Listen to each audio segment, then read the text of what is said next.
திருப்படல்கள் 119 1 8 முடிய. மாசற்ற வழியில் நடப்போர் பேறு பெற்றோர். ஆண்டவர் திருச்சட்டப்படி நடப்போர் பேறு பெற்றோர். அவர் தந்த ஒழுங்குமுறைகளை கடைபிடிப்போர் பேறு பெற்றோர்.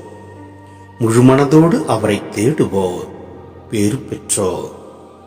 அநீதி செய்யாமல் அவரது வழியில் நடப்போர் பேறு பெற்றோர். ஆண்டவரே, நீர் உம் நியமங்களை தந்தே அவற்றை நாங்கள் முழுமையாய் கடைபிடிக்க வேண்டும் என்றீர். உம்முடைய விதிமுறைகளை நான் கடைபிடிக்க என் நடத்தை உறுதியுள்ளதாய் இருந்தால் எவ்வளவோ நலம். உம் கட்டளைகளை எல்லாம் கருத்தில் கொண்டிருந்தால் இகழ்ச்சியுரே. உம் நீதி நெறிகளை நான் கற்றுக்கொண்டு நேரிய உள்ளத்தோடு உம்மை புகழ்வே. உம் விதிமுறைகளை நான் கடைபிடிப்பேன். என்னை ஒருபோதும் கைவிட்டு விடாதேயும்.